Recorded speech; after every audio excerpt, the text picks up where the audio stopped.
mean, we all have experiences like that in the past at different times, something along those way where real magic people have come along, and then when you turn around, they're gone, you know. We always assigned it to angels, and it is, but a lot of times it's our ancestral person or another incarnation of ourselves, or, you know, one of those tightly bonded friends and family, that the team we work with here in the mystical way, each and every life we live in. See, we all have our teams here, you know. It's not a competition where we butt heads with each other. It's teamwork all the way across. So this team works on this little aspect, that team works on that little aspect, etc. So we're all, even as persons, specialize in a very specific area that only us can do in the universe. We're indispensable. And so are these teams, because this specialty fits with that one fits with that one fits with that one fits with that one, and they're all in the same vibrational harmony as this one big one, see? That's your family, that's your tribe, that's your spirit tribe, as we call it, or the mystical family, baby. Let's, give it some new age terminology. The mystical family, yeah. That's the vibe tribe, as I call it. And, you know, because your particular specialty fits in with all these vibrations and resonations in a certain specific category, or whatever they could, degree, whatever they call that, in the megahertzes, you know. It's kind of like megahertzes, only it's mystical hertzes, but mystical not so hertzes, or whatever, I don't know. Some kind of measurement like that, anyway. Dr. Feelgood here with you today. Let me tell you, I got this $10 terminology down, eh? You know, the best part of play is when you can play with yourself. In a good sort of way. You understand what I say? I mean, it's when you're comfortable enough with yourself that you are not in a, negative sort of way, but in a real way, playing. Everything you do is play. You know, it's not work anymore. None of it. Never really was, but, you let the gentle child arise. And it's like, each new moment is completely fascinating. Every little thing, you see with the eyes of a child, man, and everything's brand frickin' new, as if it's the first time you're seeing it, yet as you're seeing it right here in this timeline, as the baby child, it's resonating through all of what the experience we have in time, and it's like kind of a united experience in that single moment that we're perceiving, and God, it deepens your dimensional gratitude. It really does. I mean, there's not a word to describe this feeling, or a feeling to describe this word that won't come. Expansion is as close as we get. But it's like, it's Grok. It's the stage of Grok. Now, if any of you have read Stranger in a Strange Land by Robert Heinlein, and from the way back when, then you know what I'm talking about. Well, it kind of became a part of the common terminology back in the 60s, too. Grok is like to meld. It's more than like melding. It's like being in complete understanding of yourself and the world around you. Looking into the eyes of another person, or discussing, as we do, our energetic lives, sitting on the high places, the high peaks of the mountain and shit, just talking to one another, and the flow is there, and the resonation is there, and that's Grok. You're just like, you're still personified. You can still see yourself in this personal representation, but in that personal representation is the other person too. That's Grok. But it's not just two, so it's not that compacting thing where you squeeze down. It's expansive, where you glow outward, So as you recognize your person and that person and this person, you see what I mean? You realize the personality of the universe, which is the same as yours. Every little jot and tittle of it. Now consider that. Just live in that moment. See, yeah. That's where rock and roll begins, baby. That's where life begins. That's Grok. And this moment carries, if there's one moment in time where Grok is, then Grok is all through time. So that's why we're trying to Grok today, man. You Grok? I thought so, man. It's also, notice how it's got a rock in it, Grok, Well, baby. So now what do we do? Grok, and then what? Roll, babies, or flow with it, as the case may be, but rock and roll, it becomes Grok and roll. So as you listen to the tunage that makes your heart lounge here today on the Coyote Medicine Show, you're going to hear it with your heart and soul. And you're going to hear new things and different dimensions being expressed and lots of different things you kind of missed before. You know, you're not only in the hearing perceptions, but in the mystical perceptions.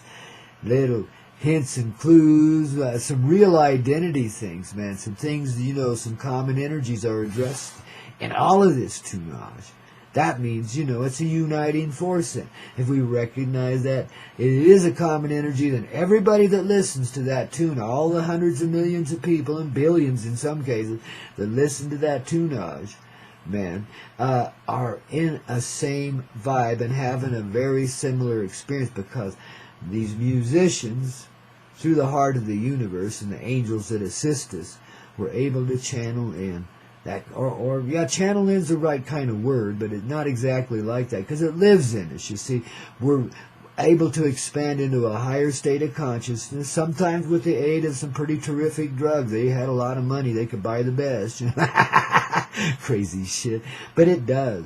You know, when you're an angelic presence in a creative state, sometimes that's a necessity, you know, especially if you're a rock star, baby. Because you're right on the edge of creation, you know. You're right there at the primal essence of creation. That's what rock and roll is. The primal, tribal essence, the organic and the gigantic, you know, becoming the ginormous creation that we are, man.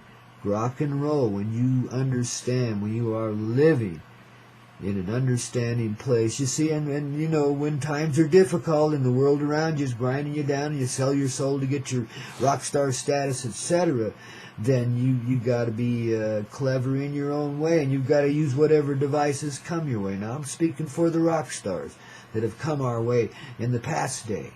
You know, not necessarily right now. It's a little different now. You can just tune into the energy. You don't need all of these little tools in your toolbox you used to have before.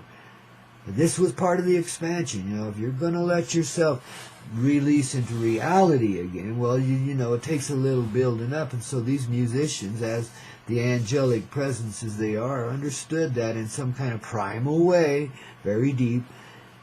And so that with the aid and assistance of certain, you know, well, what you would consider intoxicating substances, but they aren't for these people.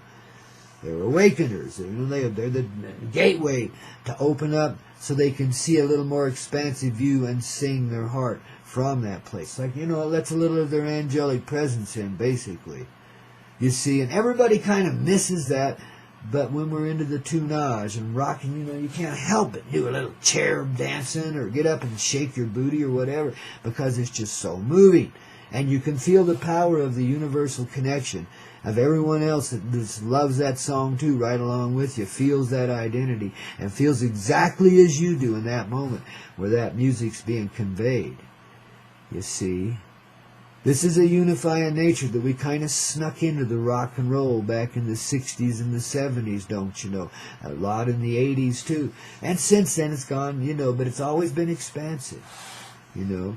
And this is what you'll be hearing today on the Coyote Medicine Show, only on the Hazy Radio Network. You're learning to be multidimensional, to see what's really there, to see beyond the facade of the pretend of 3D. Understand what that is, so you can see beyond it. You see? Release yourself to live in the visionary realm of creation. That's what it would be considered from this side of the fence, the human side. We would consider it a visionary realm, but in reality, this is the vision. That's the realm of creation. And this and that really are not divided. And the more we allow ourselves to rock and roll and feel what's in the medicine of our own heart and soul, the more we get that. And the more we live that. See, that's the uniting of two worlds, as we've seen it. It's a repairing of the fractures in creation, all of them, the fractures and the fissures, you know. All the perceived imperfections and divisions created of imperfections, or imperfections created of divisions, or those senses thereof. We're resolving that. You know, and a lot of it is the employment of this old tunage. This is why I was so driven all of my life to do a radio show like this. where there could be a whole lot of rock and roll and a whole lot of rapping and rhythm in your heart and soul. A little conveyance, don't you know, from the spaceship love and Studio 420, you see. And sometimes I got to tell you, babies, you got to tune into this energy that goes along with the words of the music here. Because this is how you'll get expansive enough to really hear it and be it. And receive in this way and be at those levels so you really get the message. And I'll tell you what, just like music, you know, with all of these different levels of awakening energies in them. And each one is like another step in the presence of consciousness. That's coaching, don't you see? That's bringing you forward, you know, and getting you more and more expansive. This is why this music refused to pass away for so long, and why it remains popular to this day, you know, and has a vast audience still. Because there's magic in it that touches the common heart and is bringing us around and literally coaching us right in to the acceptance of our own reality. It's some of the most clever medicine there could ever be in this life. You know, generated of the angelic heart from which we all arise, you know, because we are in the mystical, the creative realm, as I call it. We are indeed the archangels of creation, each one of us, you know. And even as I say that, I feel my humble little presence slumping down in my chair saying, oh, I'm so human. You know what? Archangels like being human. We like the frailties and shit. That's why it's been a little difficult to pull us out of the shit, because despite all the pain and shit, we've like had a great time with it, you know, from the angelic presence. The archangel heart enjoys what we've been living through here, babies. It really does, you know. You're starting to feel that enjoyment inside a whole lot more these days, aren't you? It's called sunrise. Yeah, and when this sun arises, it never sets again. It's a return to the presence of home, baby. Yeah, in your heart, the creative heart of love that each human being is. I bet you won't be looking down your nose at one another too much today now, will you, man? Be out there glittering and glowing and showing people how it is to be flowing in the gracious nature of love. 'Cause you rock, child. You know how to be. Ooh, mama, you just set yourself free. How about that, you know? I think that's really the way to be, don't you?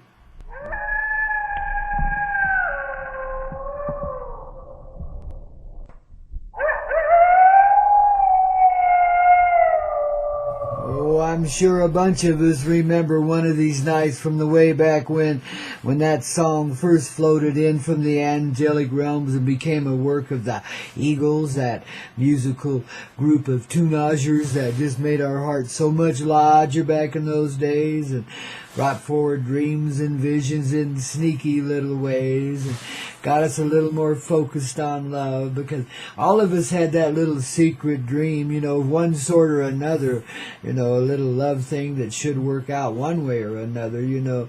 One of these nights, you know, we'd get it just right, and we knew it, man. You know, we'd look one another in the eye and we'd see that dream mutually held. Well, it didn't matter if we ever lived it. We kept it cleverly there, you know, just for entertainment if nothing else, and to keep ourselves going, because we knew sometime, we knew the love was already there, really, you know.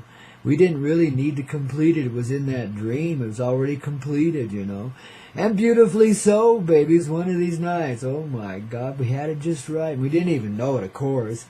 You know, you tease yourself through these things so you don't misstep yourself too bad in life. You know, you try to be respectable of all life, most especially the presence of those around you of the differing gender, you know. I mean, you try to be really, at least I do, I just try to be really cordial and casual and respectful above all of the divine feminine, because I know how it feels to take that ride, man, you know. I mean, we all do, really, you know.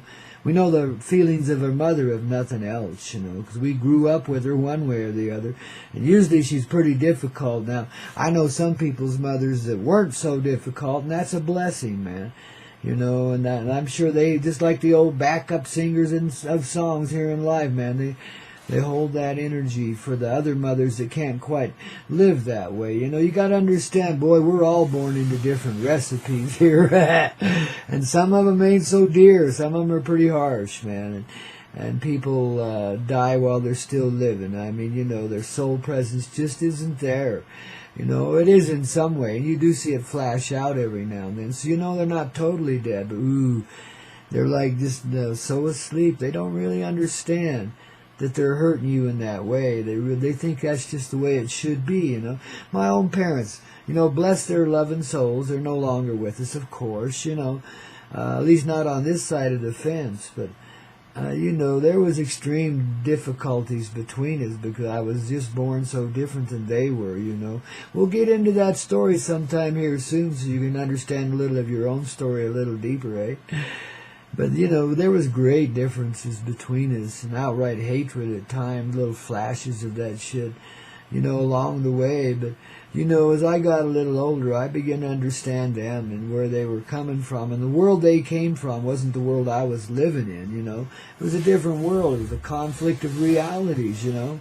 And when I could take it on that level, it didn't seem so strange or so awful to me anymore. I just let it go, you know. I love my parents, and I know they love me too, even though, you know, in earthly terms, you know, in resonation, the resonant harmonies of life, you know, we may have been in totally different vibrations, you know. I mean, it was like I was a stranger in a strange land, that I was born into a family that I didn't match at all. I mean, it was like these people couldn't really be my parents, but they sure as hell were, you know. Well, of course, we know a little bit more beyond that story now, don't we? Yeah, see. And we're all kind of, you know, all of us that will tune in here and let's rock and roll with Grandpa and the Coyote Medicine Show here on the Hazy Radio Network. Man, you know, of a universal heart, and so we have a similar experience, some kind of story to tell like that, you know. But always our dreams held together and a whole lot of good times, man, because of the music and the dreams that it gave life to, you know. And sure, sometimes it got you in trouble, but it got you out of it, too.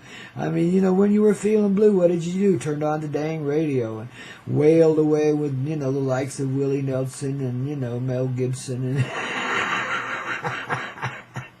I'm kidding about Mel Gibson. You know what I mean, Bad Jelly Bean. They were like, you know, just magic in the air. Whenever you needed it, it was there, and it would come to you somehow. Sometimes you didn't even have access to radio, you know, but it would show up, you know. And sometimes you just hear music in the atmosphere, inside of yourself resonating, you know. Well, you start to get indications of what angelic singing is really all about. Wow, you know, one of these days we're going to get rhythmic harmony right from the angel heart here. What we do every day, it's just in kind of a disguised and shadowy way in this world, you know, so you have to live in with your multi-dimensional heart. Be living this music as we're playing it here, and you start to, you know, see the multi-dimensional part, the part that's been hidden from all of us for a long time, but yet we felt it, so it was there all along. We're just coming to realize now what the promise was given and how it was really even fulfilled in the time this music first became popular, back in the 60s, 70s, and 80s. You know, for the most part, some of it we bounce around there, and I got some really good indies from nowadays too, man, you know. So we try to keep the variety on, but this music, you know, all of it is expressed, especially from back in the day, because there was a pure channel open back in those days, and these people were finding ways to access it, sometimes not in the easiest of ways. Where's that Bill Hicks lecture when I need it, eh? But they, you know, you had to open the gateway somehow. You know, sometimes, you know, these psychedelics would be like forcing the flower open before it was ready to blossom, and it didn't work too well for some people, you know. You got to be careful with your usage of such stuff. But these beings were like divine angels, you know, given an artistic bent in this reality and a little rock star status for which they really had to compromise and suffer greatly for. So they get their compensations and, you know, the good drugs that turn them loose and let them be totally creative, you know. It was awesome for them, but it's a short-lived life because you burn out when you rely on too much chemistry and too much rock and roll, you know. I mean, well, it can't be too much rock and roll, but you understand what I mean. I'm not talking about the music so much as I am talking about the life, you know. I mean, fast living, life in the fast lane. Another Eagles classic there, Life in the Fast Lane. Faster, faster, my eyes are turning red, you know. Living that kind of life, you tend to burn out rather young. But guess what? You're a shooting star anyway. You might as well flare out as brightly as you can while you're going. When you're living that kind of life, I mean, you know. It's and only an angelic presence could endure such a thing, you know, and still be an intact person of some sort or another, you know, and continue their life forever, of course. You know, life is, by the way, forever. We know that. You know, we're just leaning on some kind of superficiality when we let death affect us so greatly, you know, the death of others, you know. Time is not far away, you know, and I can promise you this because I live it, you know. Time is not far away when we'll be gathering together and toking down and having beers with our old friends from the past. And remembering those moments, how we'll be living those moments. You know, we'll be the innocent ones again and just starting out and pure and squeaky clean. And, you know, all of those dreams we held will start to take on a different element. And those that hold a reality to them will be perfectly acceptable in your reality. It won't be the restrictive, oh my God, I can't do that kind of thing in the reality anymore. You know, people will be at another level with their love. And things that we couldn't even think of doing now will be not only tolerable, they'll be embraced. You know, expansive things, expansive, loving expressions. You know, for the moment, don't even try to comprehend it, but feel it. You know, feel how expansive your love can really be. Especially if you're one that's been able to hold on to that heart, you know, no matter how abused it seemed to be. You know, if you're one that's been able to hold on to that heart, just look and see what you see now. And how, you understand? There are those of us, just like me, you know, born so differently, but there are those that had to reach around to get my ashtray there behind me here. My chair's kind of, anyway, wow. Those of us that were able to hang on to that special nature we were born with, despite our differences with the reality around us, especially when our parental figures not only didn't understand, but like, you know, were like really trying to crunch you down and make you a conformist zombie like they were, you know. And I'm not really zombifying my parents, but the behavior was zombie-like. You know, because it is programmed behavior, especially when you're following religious dogma and trying to do it to the letter, you know. It's, whoo, that's a rough life, you know. My parents had that kind of idealism, which was a complete inspiration to me to see, but at the same time, you know, such dedication and devotion to people that were obviously not inclined to look out for your best interests, that were kind of involved in the world of greed very deeply, and we're in the process of trying to steal human souls as well as the money, you know what I mean? It was, you know, I could see that from my younger days in that religious, but that one was a real American religion. I won't give it a name right now, but I'm sure most folks know what I'm talking about. But that one was a real American religion, so it has a real commercial edge to it. And the from humble beginnings in pioneer days back in the mid-1800s, they carved an empire out of a desert, and in fact are a major player in power in this world now because they hold trillions of dollars in investments in all kinds of different businesses and industries, and very little bit of that money goes back to the benefit of their membership, you know. Well, I was seeing elements like that when I was a kid, you know, so really I was like, oh, I was angry as hell at that kind of hypocrisy. And I would go, you know, I mean, I was blessed. I got to meet some of the leaders of this organization, which in a way was not such a blessing now that I think about it. But in another way it was, because I could see them for what they were. I mean, just as a little kid, like 4 or 5 years old, you know, I would meet these great leaders of the church there, and my God, they were cadavers, you know. They were cold as ice, and they looked like they slept in a casket, you know, that they'd just come out, and even smelled like it, too. They had that funeral home smell about them. Little kids sense these things. We see with pure eyes, you know.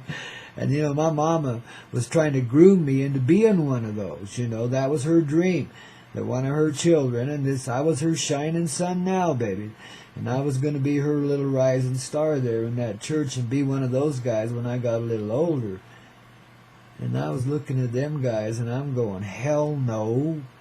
I don't want to be, I mean, God, what is that? You know, I didn't know what a hippie was yet, you know, because I was like in the early 50s now we're talking. back in the mid, what is that, archaic, ancient past of the 1950s. old, ancient times now. Well, these guys were ancient, and not only that, they were creepy. Their energy just stunk to high heaven. I didn't want nothing to do with them, and I could see, the various so-called leaders of this religion that my folks were so dedicated to it.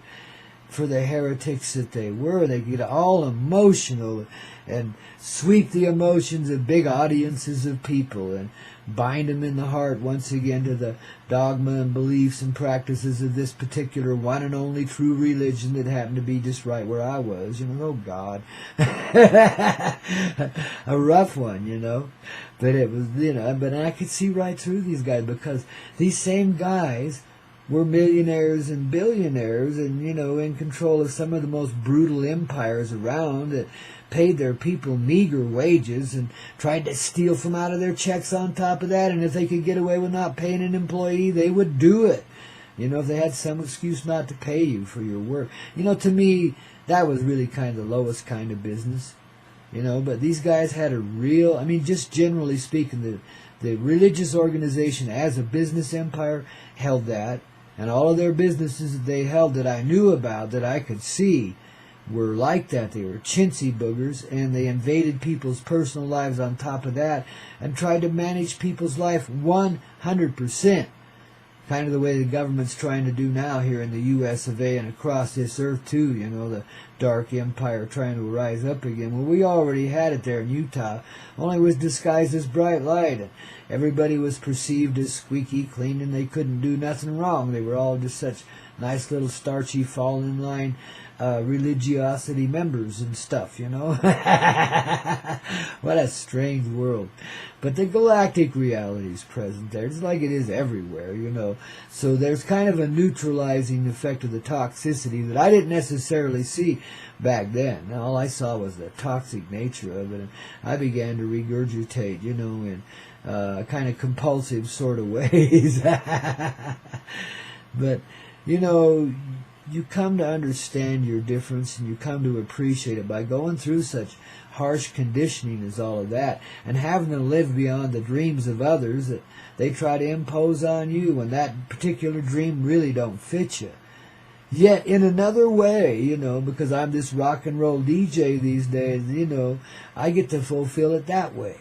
And it's really about the same thing, only I'm not some dead-ass, dogmatic, controlled human being that's a supposed leader that's just an empty vessel through which the coldness passes, I didn't get to do that, and I didn't become a vicious billionaire businessman that didn't give a shit about anything but the bottom line. I couldn't worship in that way. I've been in business. I know how to make money, know how to turn money into money. I know those processes, but I don't lean on them. I try to do it, like I said, I've always tried to be real in my life. So obviously when I'm doing business, it's going to be a different thing than what most people are doing. And money is not the number one objective. I need to make money, I understand that. So I try to be profitable with my stuff.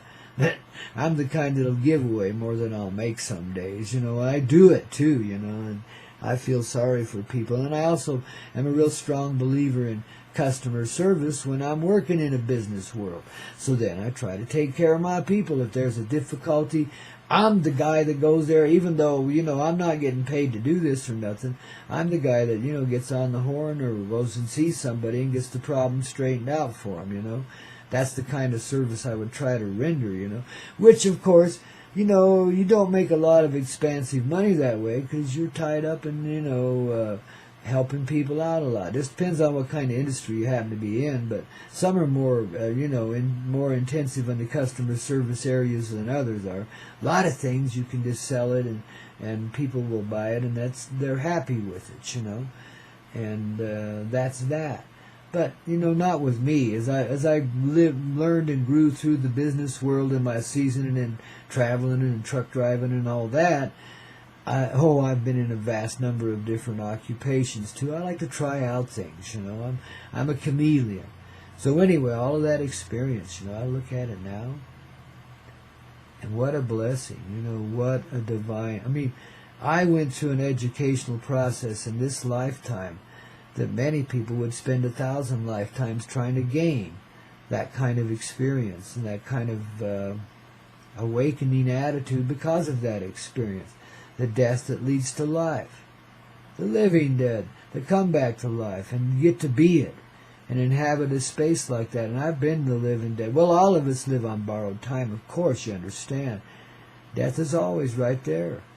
You know, it don't matter if you're a tiny baby or 19 million years old and, you know, you've been dead for a long time but just refuse to fall over. Don't matter, you know. But the reality is different than that now, isn't it? Because we've lived through enough of that kind of experience now to know that, you know, if there's a number held for you on the death side, well, the equation of the next thing's going to take you out, whatever that is. But if it ain't there, you can go through a lot. You can be laying there banged up in the hospital, you know, wishing you were dead because you hurt so damn bad, and they got you all drugged up and you still hurt, you know. But you get the assistance of those background singers, those kind of invisible nurses and nurses' aides, or whatever they happen to be. Maybe it's a doctor in disguise or something, but somebody that takes a personal interest in you and shares some energy and some time with you and some encouraging words, you know. It could be as simple as all of that.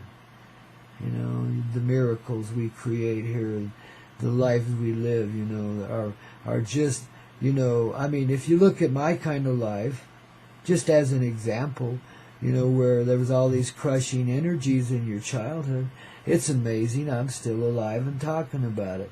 That I didn't knuckle under in some way and then just die because of it, because that's what would happen to the likes of me if I would have knuckled under. People didn't understand that when I was a child. I was fighting for my life. I was trying to stay alive. I was drowning, you know. And, wow. But death didn't want nothing to do with me, you know, even though I sure felt like it at times. I thought that'd be the easier way. You know, when I was a kid, I mean, I had that kind of thinking in me. I thought things pretty clearly compared to others around me. Sometimes with a warped clear lens, you understand. I didn't always get it right, of course, but I could see through things, you know, including billionaire empires disguised as religions, you know. Shit. That was no damn religion. That's an empire, man. And, you know, I got to tell you, it's a big part of the empire that's trying to take over the world now in that dark sort of way. A lot of it comes right out of Salt Lake City there, you know. You know, I got to tell you that because they've infiltrated, you know. Well, it's a long story. We'll get into it sometime. But the FBI and the CIA and so forth, organizations like that, you take a look at the upper structures, and you're going to see a lot of Mormon names there. I tell you, they're big in those businesses, and these are the ones through which all this dark power is trying to manifest itself into being now, isn't it? But you know, because I think of my attachment to those beings in my childhood, my early days, because there was some serious shit went on in the background to try to get me to go that way, you know. But I think that kind of energetically attached me to their empire in a way. And so sitting over here in Colorado on the mountain, you know, as I wake up, it's a shared awakening. And because those beings and presences are in this funny way energetically attached to me, then they begin to wake up too, and things will change big time.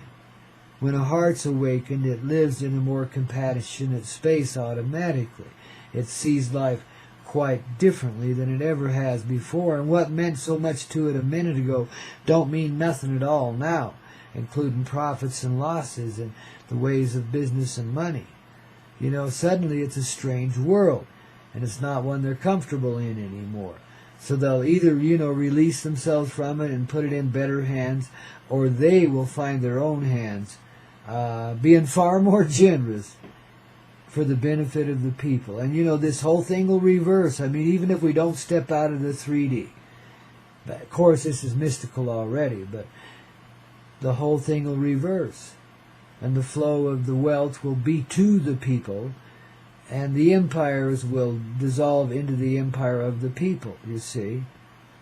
That's why there's been such a strange assemblage of peoples on this Turtle Island continent. That's why it's been not only allowed but encouraged, because This is where humanity regains its singularity, its unity, reunited like good old peaches and herbs sing about, and then some. That's what we're experiencing now as I go through all these relative tales of the stories that have brought us here to these moments of time where we are now, so we can bless those stories and get on with it. We don't live there. That was then, this is now. See, it's a big, big difference, isn't it? See, we let go of the memory retention tool the other day, so we don't cling to the memories of it anymore either. The one of these nights and the dreams that brings forward are like, that it's not really like memory, it's like feeling. And that is a memory, but it's a different form of it. It's not a burden, it's a blessing. You see the lighter side of it immediately. And then you're reassured that there are times returning when you will gather with those that are dead and share the wealth of your hearts once again as the compadres that you are. And that time ain't very far away, babies. It really ain't. You're allowing yourself to move in the directions that bring these things to you. You're already seeing through a lot of the veils. And this process will continue and continue. As we expand and expand, baby, we're changing the whole world this way. This is how we're bringing forth our paradise. And a lot of us, not just myself, shit, I'm just a drop in the bucket. Yet I'm one of those essential drops too, just like you are. And a lot of us have been through some really dark moments in this life for the purpose of bringing an end to that kind of energy and that kind of harm to humans that happens because of that energy. It's a complete turnaround in the ways of this world and the practices therein. Whether they've been hidden or right there in front of your face doesn't matter. They've been obnoxious, cruel beyond imagining, heartless to the maximum degree. As if humans could really do this to themselves. Because that's essentially what it is when you're picking on the presence of another. And because of this rise in conscious presence, this won't work for you anymore. Let's say you're down there at Gitmo trying to do some torture on somebody. You're going to feel it in yourself more than these beings do. It's just those kind of times. That kind of awareness brings that kind of feeling. You start to understand you're torturing yourself. And you have to let it go. And not only that, you got to clean these people up, help them calm down, get them off the drugs. Feed them proper light, get them ready for a real life. You don't just throw them out, you prepare them for it, because you've really, really hurt some people here. And you feel that effect in you now. So you need the rehabilitation too. So it's a mutual thing, the way that all true healing activities are. It's a mutual thing, always. Oh, babies, you ain't gonna believe this. It's another exciting news break, a news flash, here on the Coyote News Network. Hell, babies, we rock, they talk.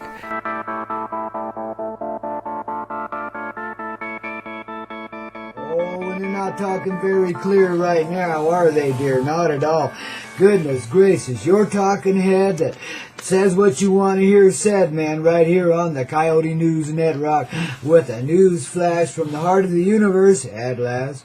You know, we've got that Antarctic effect going on, you know, bringing in a whole bunch of mutualifying energy into this reality, and people are in totality are beginning to settle down into a new reality and not accept the old way as at play any longer. Well, as a part of this huge transition across the face of this mighty Mother Earth we call Mother Gaia. Ooh, embrace her, man, don't chase her. Ooh, wow.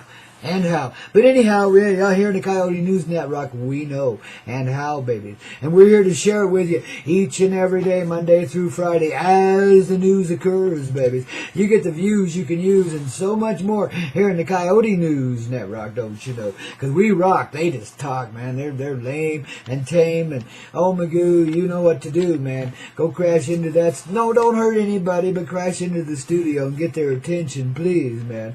You know, Ooh, no, not the anal retention, the other kind. There you go, Magoo, you done it again. I'm proud of you, man. So here's what's coming in. Here's the news you can use, baby. From the talking head that ain't dead. No way, man. In fact, I glow with life, don't I? I mean, look at me, man. You know, an old coyote like me, man. Just glow, glow, glow and set you free. Because that's what I'm here to be and that's what I'm here to do. Because what I do is what? Reflect back to you, right? So that's the reflect effect, right? So when you look at me, you know, you see so much love, you see you know. That's what you do. And ain't I a funny guy? I mean, how did you ever make yourself into this? Ooh, gee. You should be ashamed of yourself. Oh, hang your head and cry for a while, right? No way, babies. You rock, man. If you made this old man, you did something pretty grand, didn't you, you know? You might have made me a little on the scrawny side, but that's okay. I can live with that. How about you? Can you live with yourself today? The reflect effect is underway across the worldwide reality as a part of the expansive growth of our totality of heart, man. The simple love coming back in like the dove, the simple dove that it is. Pure white, too, man, with beady red eyes, man. To glow in the dark, man. You better watch out for this dove. I think it's got a ray gun in there somewhere, man.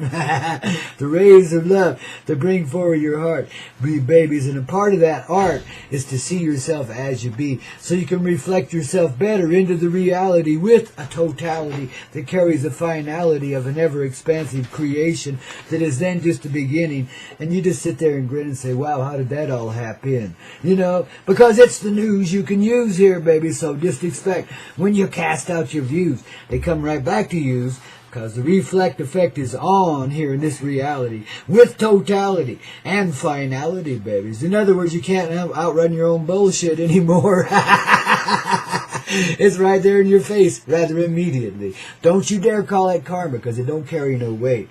It's a coyote trick we're playing on ourselves to help ourselves remember what we are and how we truthfully reflect our reality by our own little attitude. You know, and that'll give you a little bit more what? Gratitude. Oh, yeah, darlings. Well, that's news you can use right here on the Coyote News Network. Where else but the ever-clear center of the universe, at least the center of your universal heart right now, the Hazy Radio Network, man, we got it on. And now so do you. Got the inside track, Jack. And Jane, oh my God, I'm coming out to the jungle today. I'm coming your way. Janie, oh, Grandpa, love you so here on the Hazy Radio Network. I hope you feel my radiance, darling. I can't take it anymore, guys. Just shine for me, okay? That's the Coyote News Network for today, babies. Now you got it underway. Got my soul right on. I got my soul right on.